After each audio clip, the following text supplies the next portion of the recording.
Hey everybody, so we are going to try a little DIY project. We are bought this house a year ago and we love the kitchen. However, the kitchen countertops have always just kind of looked really not what we like. So the project is how do you do a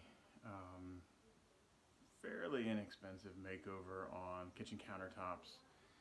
It is an experiment. We don't know that this is going to work. I think it's going to look really good, so let's see.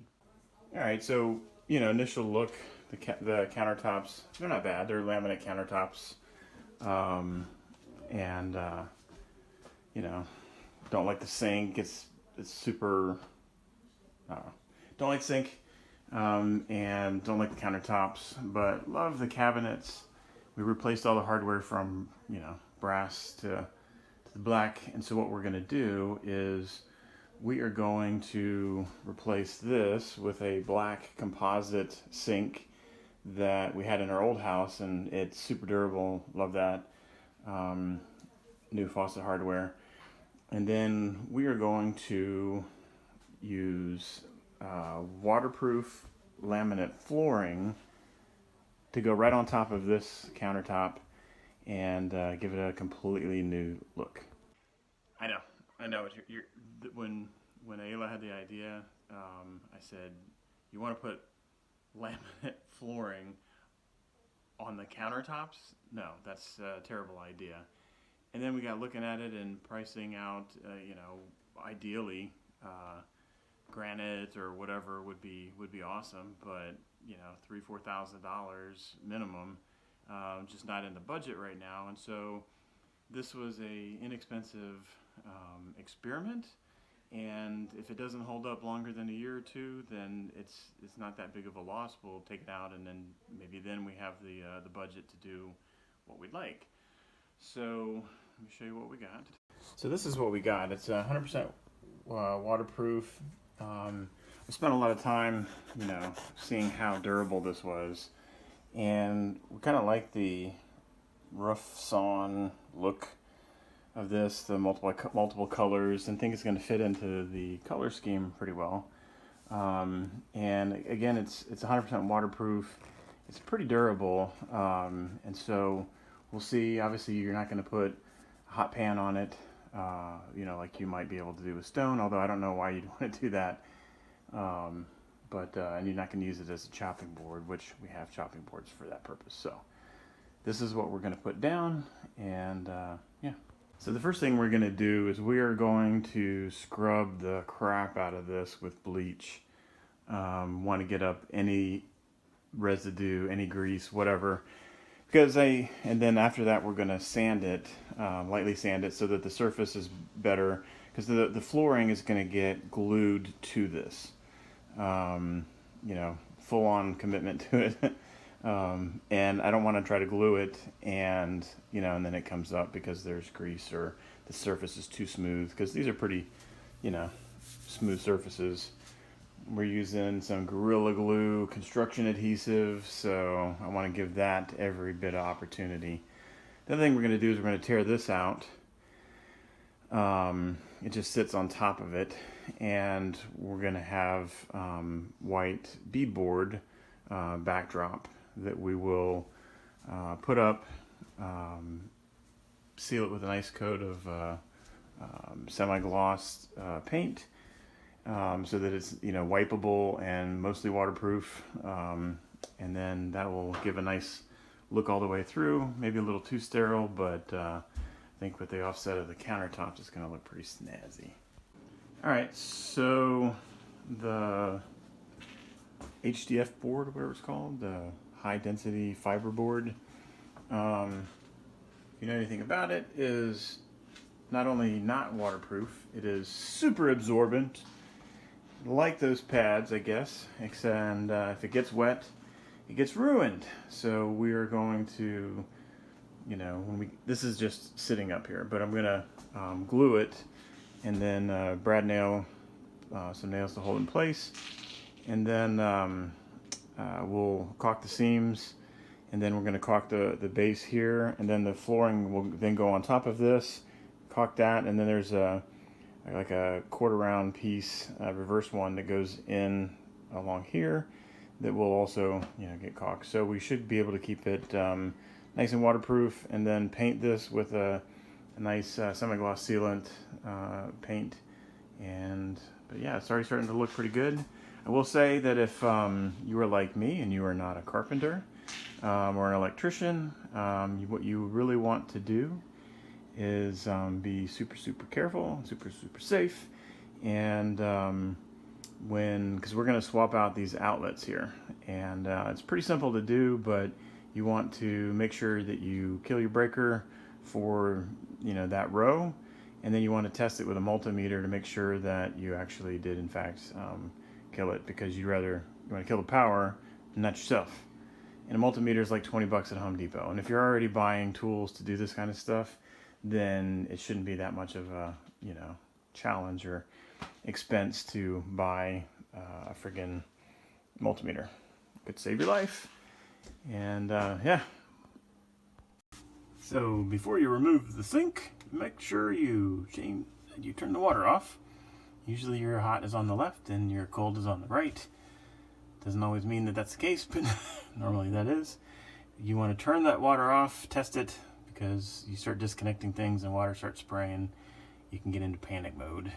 This is a little weird setup we have going on, but yeah, I gotta disconnect all of that so that I can take this sink out.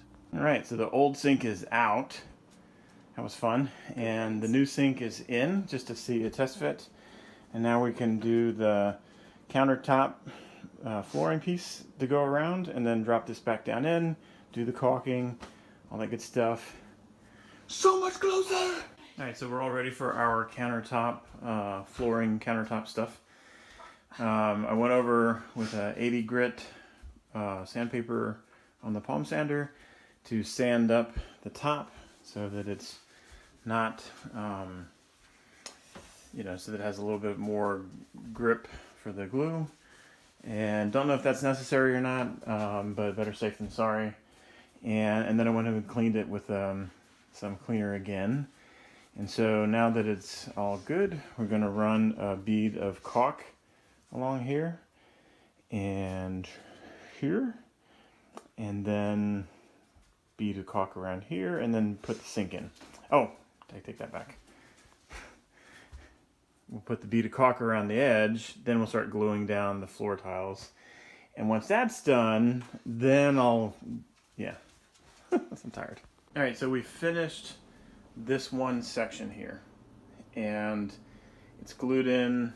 We've clamped parts of it. We actually Brad nailed it down in parts. We put the new sink in, and that adhesive has to dry, and then we're going to go ahead and caulk that. And I know that when Ayla first had the idea, I was like, but what are we going to do with this? And so collectively, and then my dad refining it, we're going to put a piece of like heavy grain, like oak or something like that will be maybe a 1/2 inch thick, and then I'll bevel the edge so it's round, and it'll come up flush with this. So we can stain it to kind of look close to this, and then it'll look more like hopefully a big slab of wood. And then we did have the conundrum of like, what do you do here? And so the way that this stuff locks in and is watertight, it would continue on like that. And we laid out some pieces and it looked like crap. So what we're going to do is we're going to go this way, and then the seam here will caulk underneath of it, and it actually butts up pretty flush and pretty tight anyway. So as long as it's glued and has some caulk to keep it from water getting underneath, I think it should be okay. But yeah, it's really starting to come together, and we have quarter round that goes in. What is that? Convex? Concave? You're the optician. You should know these.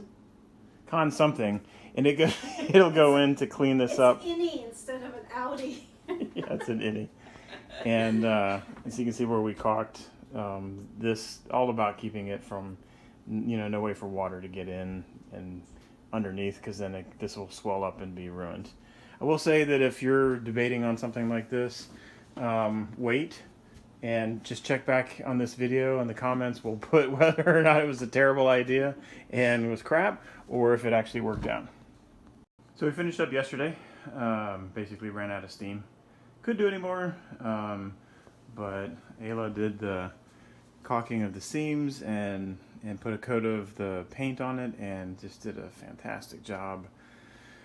Next on the agenda is that we have glued and attached this down, but now we need to do caulking. So you want to do a bead of caulk around so that you don't get any water going into, because you still have the laminate countertops underneath of this, and that'll swell up and ruin it. So to do a bead of caulk, the best way to do it is to run some glue masking tape to give you a nice clean, so when you do the bead of caulk, the line here will be perfect. It won't look messy. So that is a little pro tip trick from my dad that is proven to be invaluable for this kind of stuff. So let's hope it turns out okay. So as I was talking, I realized that I hadn't put any on the sink. So basically, you kind of want to you need to have some surface for the caulk to bond to, but you want to protect the sink from it getting too messy. And I suppose if you're a pro, you can do that. You don't need any of this tape, but then you're probably not watching DIY videos like this, unless you're a troll. So anyway, this helps keep it nice and clean, but you want to get your two surfaces enough room that you have your nice bead of caulk, because the ultimate purpose is to keep it dry.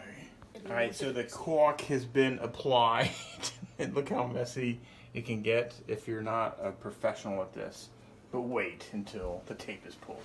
So, I did a perfect job, but there was parts where Ayla just messed it up. Even with the tape, it's easy to have it be, have problems.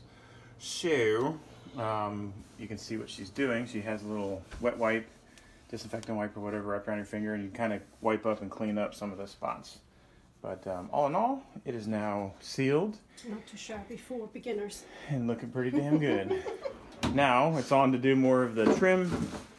Then we'll kill the power, do the light outlets, the light outlet sockets, whatever's. All right, so we added this trim here. Normally a kitchen counter is going to have, a little lip going on there, but we just weren't fans of it. Didn't like the look, so plus all of the caulking should prevent any water going in there. So anyway, we added that trim. Looks pretty snazzy. And then underneath the cabinets, added just like a 1/4 inch by 1/2 inch PVC. And I use PVC for what's to me the obvious reason is that it's plastic and it's not going to worry about water and all that kind of good stuff. So we've got the stove back in. This is a little shelf that I made some time ago so that we can stack even more things. We're not stackers. Yeah. And now I got to make this, because if I left it, obviously that looks like crapola. So I'm going to take a piece of wood and rip it on my table saw, glue and nail it to this, and make it flush with the top here. And then once we get that in, we'll stain the wood to try to match as close as we can to the flooring. And then run a little bead of caulk in this seam here, and it should look awesome. I mean, it looks awesome now, but it should look more awesomer. Alright, so I ran this molding trim. I liked the shape because it's already curved and whatnot. And I ripped it with my table saw so that it's the exact height of the table or the countertop plus the flooring. And then we glued and put it into place. And already looks like $1 million.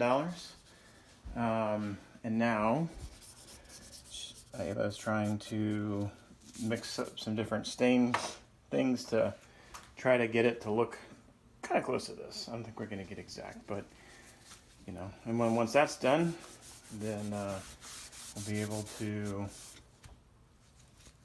be done. Seal it. So, look at what my awesome wife has been doing. Trying to stain and match that so that it matches up to this. And I think she's just totally kicking butt. I mean, it is looking great. Not yet. We also swapped out all of the outlets.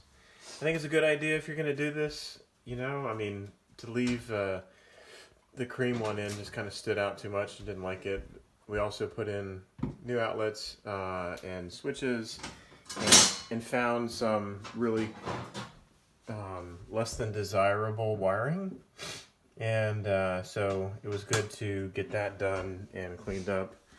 Put that shelf back in for the spice rack. That entire shelf will be spices.